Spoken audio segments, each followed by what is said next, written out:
Tonight on Q2, problems at the pond. It happens, I wouldn't say yearly, but it has happened numerous times. Hundreds of dead fish wash ashore in Laurel. We'll tell you why. Plus, trash can confusion. Our drivers are anywhere between 1,000 and 1,200 stops a day. It takes extra assets and resources to go back on the same route to pick the garbage up. Residents asking for clarification after their garbage day came and went, but the trash stayed. And dinos on display. It is. It's an amazing feeling, and it's definitely it's a very addictive hobby. We take you to Muscle County, where Sir William's is the latest attraction along the Montana Dinosaur Trail. The MTN 530 News starts right now. From Montana's news leader, this is the MTN 530 News. And good evening. Thanks for joining us tonight. I'm Andrea Lutz. So this shocking sight is what's greeting visitors at the Laurel Pond. Hundreds of dead fish are washing up on the shoreline of this popular fishing spot. It is an unexpected scene, but one that Fish, Wildlife and Parks believes has an explanation. With more on the situation, here's our Haley Monaco. Whether you're beating the heat or casting a line, dead fish lining a shoreline is not something you'd want to see. It's not cool. But that's exactly what's happening at the pond at Lyons Family Park in Laurel. It happens, I wouldn't say yearly, but it has happened numerous times. The city of Laurel was notified about the fish Wednesday evening and put out a warning advising caution. There's no fresh water that comes into the pond, and there's also no outlet for the pond. And for lack of a better term, I would say that the water gets pretty stagnant when it's hot out. The combination of shallow and stagnant water plus a change of temperature is what Montana Fish, Wildlife and Parks believes to be the reason for the dead fish. When we have cloudy days or when it's nighttime, those aquatic plants are not photosynthesizing.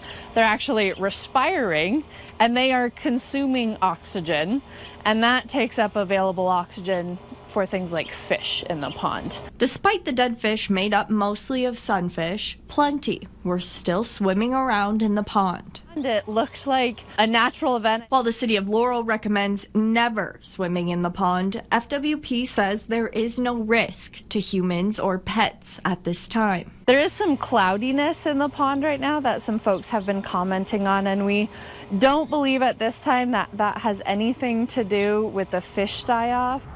An unpleasant but natural occurrence. In Laurel, Haley Monaco, MTN News. A fast-moving fire fully engulfed a home on the Billings West End this afternoon, sending thick smoke into the sky and firefighters rushing to the scene, even injuring one firefighter.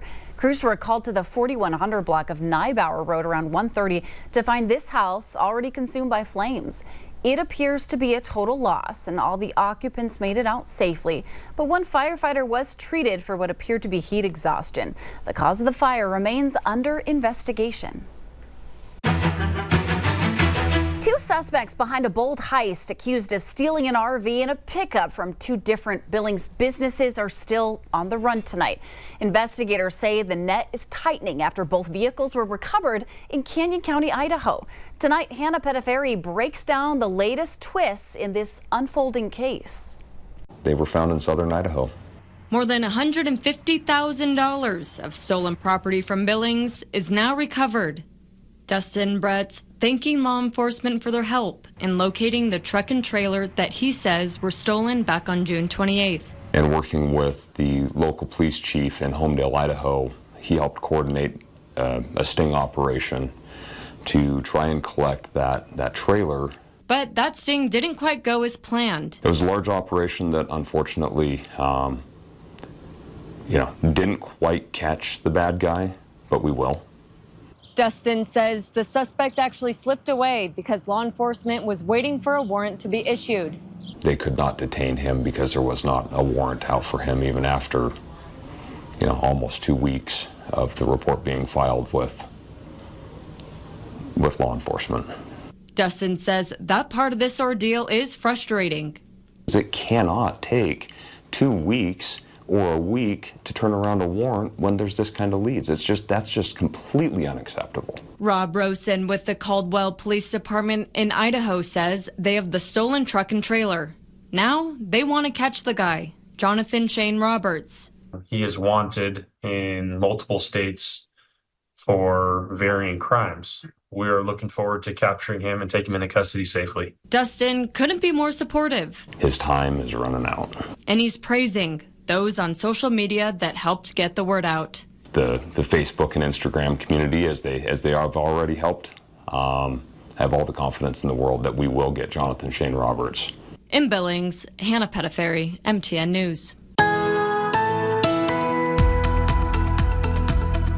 Well, we've started to warm up on this Thursday, still below average, but a lot warmer than the last several days. We also some more rain showers and thunderstorms occurring mostly over north central Montana, areas around Chester, now Fort Benton. We've had some thunderstorms around Havre, pushing further to the east over parts of Blaine County and getting closer to Fort Peck itself. And in our local area, one rogue thunderstorm pushing over northeastern Yellowstone County and western parts of Treasure County, pushing right between Custer and Hysham in the next 30 minutes or so please be mindful of that, while the potential for some gusty winds, some dangerous lightning, and some brief heavy rain. But that's about all the active weather we have in our part of the world right now. We have a lot more changes going in the short and long term. Your 7-day forecast coming up. Garbage left behind, but questions piling up. Billings is eyeing stricter trash pickup rules in August to curb roadside litter, skipping trash cans if the lid isn't completely shut. Well, one Billings family says their trash can was already skipped this week, and they're asking why no one gave them a heads up.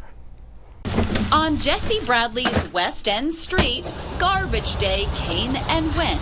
I noticed yard waste was picked up first, which it usually is. But his garbage didn't. And as I walked out there, I saw a big red sticker on top of it. Turns out this can was deemed too full to empty. The sticker said that I had large sticks and objects protruding from the top of it, and they were unable to pick it up. So he reached out to the city, asking questions. And beginning September, that this was the rule, and that they would be back in a day or two to pick up my garbage once I was able to level it off. Now he wonders how much extra time and money it takes to run the route again.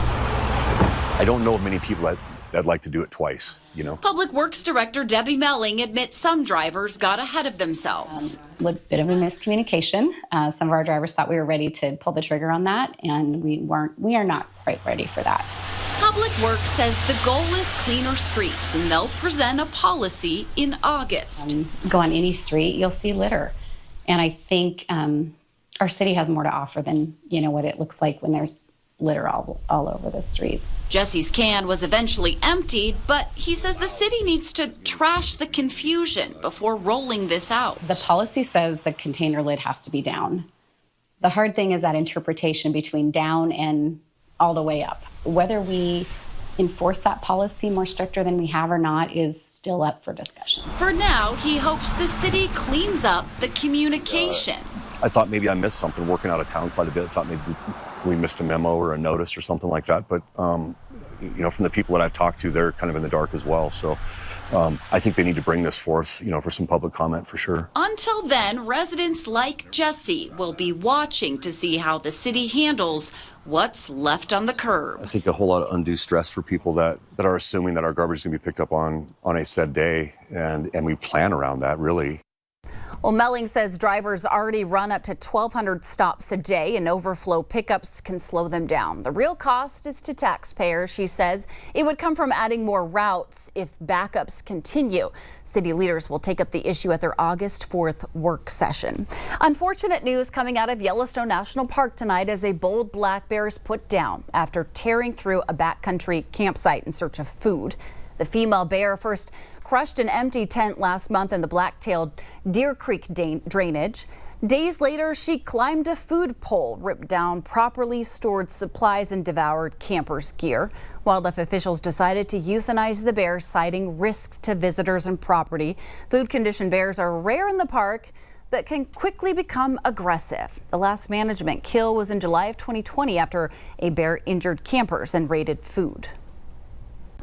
Wildlife officials are reminding Montanans to properly secure chicken coops and fencing, especially in grizzly bear habitat, after a man shot and killed a charging bear east of Kalispell. The encounter happened July 10th when the man heard a commotion outside. He found a grizzly raiding his chickens, so he approached and the bear turned and charged. He fired, killing the animal, and the man was not hurt. But the incident remains under investigation.